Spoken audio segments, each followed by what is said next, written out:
Israel और America के हमलों के खिलाफ अब ईरान को ब्रिक्स का भी समर्थन मिल गया है। ब्रिक्स मुल्कों के ग्रुप ने ईरान पर 13 जून और फिर 22 जून को हुए हमले की कड़े शब्दों में निंदा की है। गौरतलब है कि ब्रिक्स एक इंटरनेशनल प्लेटफॉर्म है जिसमें 10 मुल्क शामिल हैं। इनके नाम हैं ब्राजील, रूस, भारत, चीन, साउथ अफ्रीका, मिस्र, इथोपिया, इंडोनेशिया, ईरान और यूएई। ब्राजील में हुई ब्रिक्स चोटी कॉन्फ्रेंस में ब्रिक्स मुल्कों की हिमायत मिलते ही अमेरिका और इसराइल पर ईरान फायर हो गया। आपको बता दें कि ब्रिक्स वो बड़ा और पहला इंटरनेशनल मंच है जहां से ईरान पर हमले की कड़ी निंदा की गई है। ईरान के फौजी ठिकानों और न्यूक्लियर सेंटर पर हाल ही में हुए हवाई हमलों को लेकर ब्रिक्स मुल्कों ने अपना ज्वाइंट स्टेटमेंट दिया है। अमेरिका और इसराइल का नाम लिए बगैर उन्होंने कहा कि हम 13 जून 2025 से इस्लामिक रिपब्लिक ऑफ ईरान के खिलाफ सैन्य हमलों की निंदा करते हैं। ये हमले इंटरनेशनल कानून का उल्लंघन है।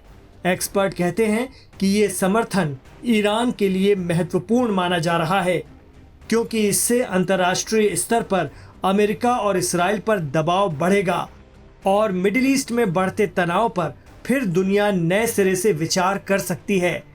ब्रिक्स बड़े और ताकतवर मुल्कों का संगठन है, ऐसे में उसकी बात को अहमियत दी जाती है। ब्रिक्स संगठन का समर्थन मिलते ही ईरान ने इंटरनेशनल मंच से इसराइल को घेरने की कोशिश की। इसी कड़ी में ईरान के विदेश मंत्री अब्बास अराक्ची ने चेतावनी दी है कि अगर ईरान पर हमले के लिए इसराइल को जवाबदेह नहीं ठहराया गया तो पूरे इलाके और उससे परे का नुकसान होगा।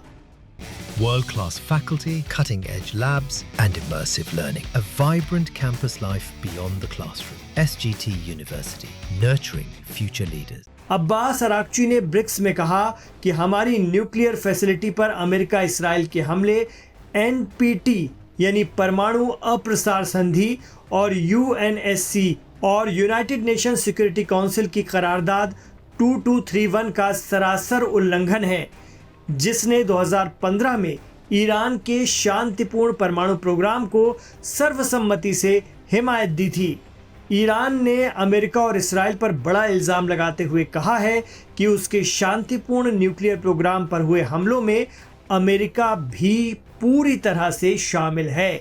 ईरान ने कहा है कि अमेरिका की शमूलियत साफ तौर पर दिखाती है कि इसराइल के आक्रामक युद्ध में अमेरिकी सरकार भी उसके साथ शामिल रही। ब्रिक्स से ईरान को मिला समर्थन और उस पर हुए इसराइली और अमेरिकी हमलों की मजम्मत ईरान की एक बड़ी डिप्लोमेटिक जीत मानी जा रही है। अब देखना होगा कि इस पर अमेरिका और इसराइल का क्या रुख होता है, लेकिन जंग खत्म होने के बाद ये पहला इंटरनेशनल प्लेटफॉर्म है जो ईरान के साथ खुलकर खड़ा नजर आ रहा है, जिसमें रूस, चीन और भारत जैसे ताकतवर मुल्क शामिल हैं।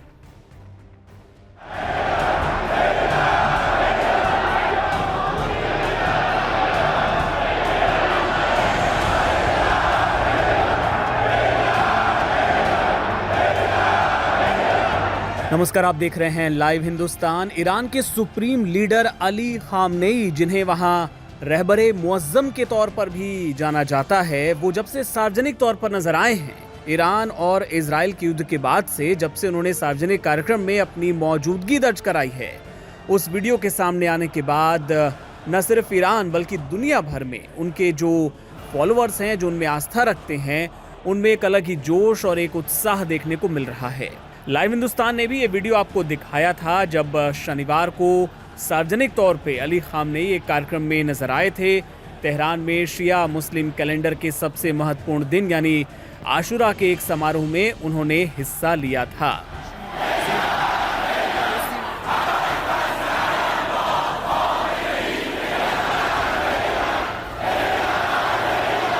पारंपरिक काले कपड़े पहने हुए अली खामनेई जब नजर आए थे पहली बार, जब हॉल में दाखिल हुए थे, तो वहां मौजूद जो भीड़ थी, जो लोग थे, उनका उत्साह देखते ही बनता था। भीड़ ने खूब नारे लगाए थे और खामनेई ने भी उनका अभिवादन किया था।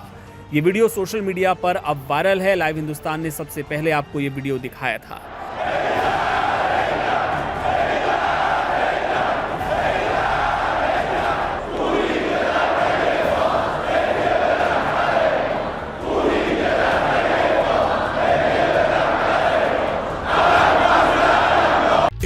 write Achieve Big at KR Mangalam University.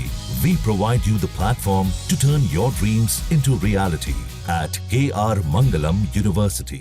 बहरहाल जब से अली खामनेई सार्वजनिक तौर पर फिर से नजर आए हैं, एक्टिव नजर आए हैं, उसके बाद से कयास लगाए जा रहे हैं कि ईरान अब अपनी रणनीति को लेकर और आक्रामक होने जा रहा है।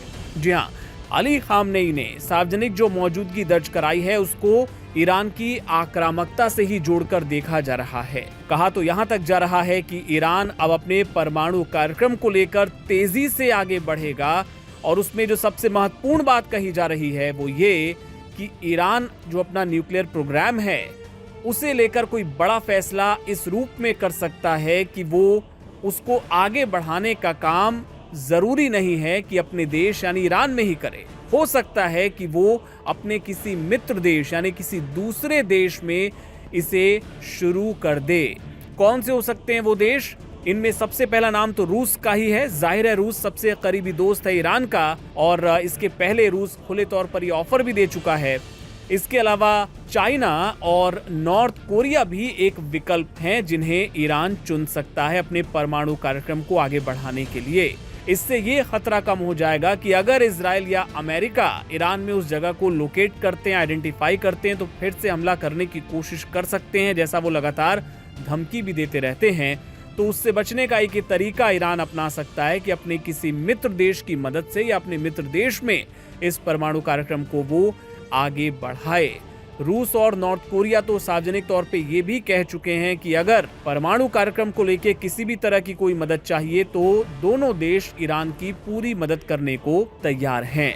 और जाहिर तौर पे अगर इन देशों में जाकर ईरान अपने परमाणु कार्यक्रम को आगे बढ़ाता है तो न तो इजराइल न अमेरिका इन देशों पर सीधे तौर पर हमला नहीं कर सकते हैं, तो सुरक्षित तौर पर ईरान इस पे आगे बढ़ सकता है। तो ये एक बड़ा फैसला हो सकता है जिसको लेके कयास लगाए जा रहे हैं और यही शायद वजह है कि इजराइल में जो बौखलाहट है अब वो और बढ़ती जा रही है, क्योंकि इजराइल भी इस बात को जानता है। ये बात साबित हो चुकी है अलग अलग सोर्सेस से कि जिस उद्देश्य को लेकर, जिस मंशा को लेकर इजराइल और अमेरिका ने ईरान को टारगेट किया था, अमेरिका ने उसके न्यूक्लियर साइट्स पे बॉम्बिंग की थी, इसके अलावा इजराइल लगातार हमले कर रहा था, उसका जो मूल मकसद था वो पूरा नहीं हो पाया। जो एनरिच्ड यूरेनियम था वो भी ईरान ने वहां से हटा दिया था और इसके अलावा इजराइल को पलटवार करते हुए ईरान ने जो नुकसान पहुंचाया उसके बाद तो इजराइल की और भी किरकिरी हुई, फजीहत हुई और यही वजह है कि इजराइल अब खूब बौखलाया हुआ है। और वहीं दूसरी तरफ ईरान अब तो ये फैसला भी कर चुका है कि वो IAEA को अपने यहाँ एंट्री नहीं देगा। उसके अध्यक्ष पर उसे रत्ती भर भी भरोसा नहीं है। ईरान उसे इजराइल का एजेंट तक करार दे चुका है।